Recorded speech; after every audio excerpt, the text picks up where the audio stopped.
Asalaamu calaykum waraxmatullaahi wabarakaatu. Deeqdan waxbarasho ee Nottingham Trent University waxaa loogu talagalay ardayda caalamiga ah ama wadamada kale ka imaanayo, dadka cusub ee internationalka ama European studentska ah ama Yurub ka socdo.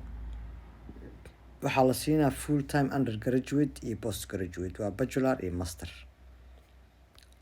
Applicationka January 2026 way furan yihiin, marka hadda applicationada waa codsan kartiin. Deadline wuxuu ku egaa 8 October ama 12 November UK markay u tahay 4 galabnimo. Applicationada 2026na waxaa la furi doonaa later this year.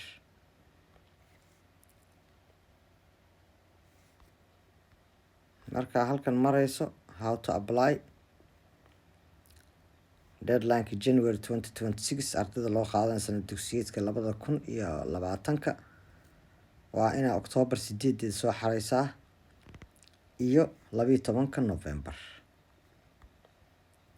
Application formka ayaa waxaa ku dhufanaysaa apply. Halkaas magacaaga gelinaysaa, kaasoo qaad Caasho in lagu dhaho, Cali, emailka geli,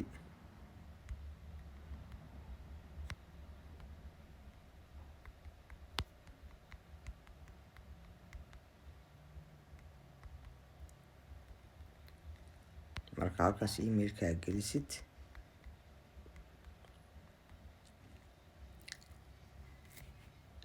NTU ID number wuxuu kuu sheegaa numberkan in jaamacad lagu siiyey iyo in kale, followed by 7 numbers.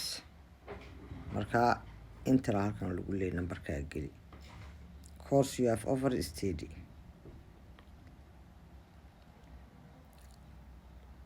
Enter your answer.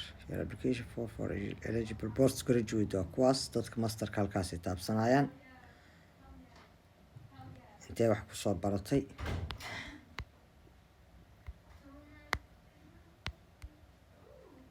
qualificationkaaga muxuu yahay, high school,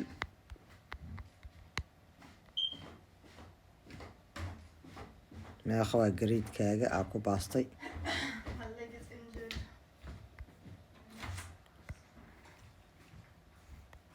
scholarship hadda wuxuu u furan yahay January 2026 ayaa lagu yiri. Personal detailskaaga gelinaysaa,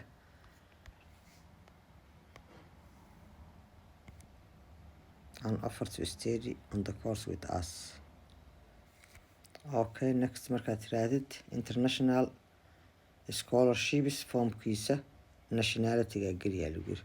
Haddii aad codsanayso bachelor, undergraduate and postgraduate oo master ah sanad dugsiyeedka 2026 oo aadan haysan UG courses available, halkan ka codso. Marka halkaanita muxuu ahaa, markaan nimid waxaa meeshan ku qoran undergraduate not currently open for scholarships. Dadka bachelorka hadda uma furno, marka dadka masterka halkaas master ay ku dhufanayaan. Country of residence, dalkaagaa dooranaysaa, Soomaaliya. Dadka oo high achieverska waxaan siinaynaa 3,000 lagu yiri. Gradeka sit hadaa ku baasta 3,000 oo dhiiraha la siinaa. You can just consider high achievers.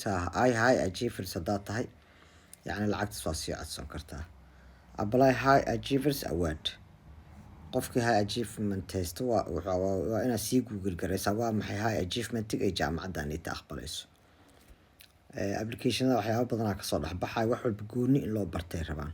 oo intaa qaadid Nottingham University maxay u taqaanaa high achievers oo lambarkaas ku baas ii macnee dalkayga miyaa mise dalkan gudihiisa laga hadlayo. Apply for high achievers award and international students. haddaa labadaba isku haysta halkaasaa taabanaysaa, next aad dhehaysaa. weli waxaa socda codsigii.